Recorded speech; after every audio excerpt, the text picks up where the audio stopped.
আসসালামু আলাইকুম বন্ধুরা। এটা হচ্ছে কালিয়া প্যারিশঙ্কর পাইলট বালিকা মাধ্যমিক বিদ্যালয়ের তৃতীয় অংশ। প্রথম এবং দ্বিতীয় অংশ আমি আগেই আপলোড দিয়েছি। তো আরো শিক্ষকদের কিছু মতামত আছে, আপনারা সকলেই থাকবেন, পুরো মতামতগুলো শুনবেন, সাথেই থাকুন।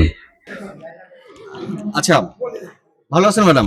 আচ্ছা, আপনার কাছে প্রশ্ন যে আমরা এর আগে বিগত বছরগুলোতে দেখছি যে শিক্ষা ব্যবস্থা এমন হয়েছিল যে শতভাগ পাস দেখানোর নামে যে 95%, 96% বা 99%, তো শিক্ষার যে ব্যবস্থা যে ধারাবাহিকভাবে চলে আসছিল, এখন এইবার যে গড়ে যে রেজাল্টটা খারাপ হয়েছে, আপনি এই যে যে কারণটা, এই যে যে শতভাগ যে পাস দেখা যাবে, এর কারণে আসলে বর্তমান যে শিক্ষা ব্যবস্থা এটা কি আসলে কি ক্ষতি হয়েছে নাকি উপকার হয়েছে? আপনার কাছে আমার প্রশ্ন।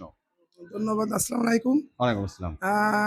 আপনি যে প্রশ্ন করেছেন আসলেই এটা সঠিক সিদ্ধান্ত। তাহলে পাশের থেকে শিখাটা হচ্ছে বড় জিনিস। শুধু পাস করলাম আর পরবর্তী আমার আরো যে ইন্টারমিডিয়েট পর্যায়ে আছে, উচ্চতর ডিগ্রি অর্জনের সময় আছে, তখন যে আমি কিছুই পারবো না, এটা ঠিক না। সেই হিসেবে এখন আমরা তো 6 থেকে ছেলেমেয়ে পড়াই।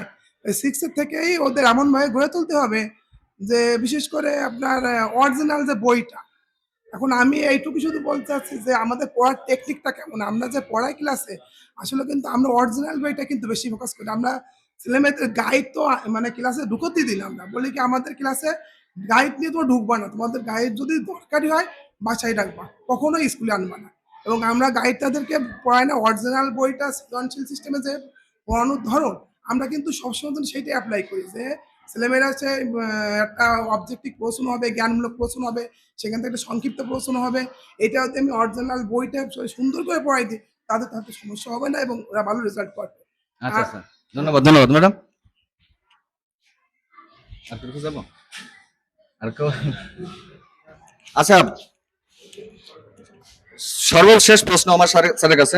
আচ্ছা স্যার, আমরা আমাদের সাক্ষাৎকার প্রায় বা আমাদের মতামত জানা প্রায় শেষের পথে। তো আমার আপনার কাছে একটাই প্রশ্ন, সেটা হচ্ছে আপনাদের এইবারে যে ফলাফল হয়েছে তাতে আসলে পুরো কালিয়া উপজেলার মানুষ, নড়াইল জেলার কালিয়া উপজেলার মানুষ সকলেই খুশি যে 86.49% পাশের যে হার।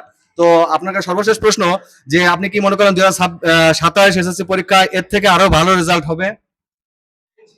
ইনশাআল্লাহ আগামীতে 2027 সালের পরীক্ষার যে প্রস্তুতি, তাতে আমরা এর থেকে ভালো রেজাল্ট করব বলে ইনশাআল্লাহ আশা রাখি। ধন্যবাদ ধন্যবাদ।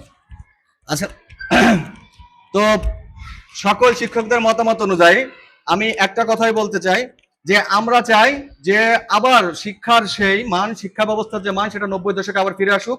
শিক্ষকদের প্রতি ছাত্রদের যে শ্রদ্ধাবোধ, যে সম্মান, এগুলো আবার ফিরে আসুক। আমরা চাই শিক্ষকের মর্যাদা, শিক্ষকের যে মর্যাদা, শিক্ষক যেন সঠিকভাবে সেই মর্যাদাটা পায়। কোনো ছাত্রের থেকে বা ছাত্রী থেকে কোনো থ্রেট স্বরূপ কোনো মন্তব্য যেন না হয়, বা শিক্ষক যেন হেনস্থ শিকার না হয়। এর আগে আমরা দেখেছি যে শিক্ষক প্রতিবাদ করার কারণে, শিক্ষক শাসন করার কারণে একটা শিক্ষকের চাকরি ছেড়ে দিতে বাধ্য হয়েছে মিথ্যা মানোর কথার উপর ভিত্তি করে। শিক্ষার ভিতর যেন কোনো রাজনীতি বা কোনো কিছু রাজনীতির যে রূপরেখা, এগুলো যেন শিক্ষার ভিতর প্রবেশ না করে।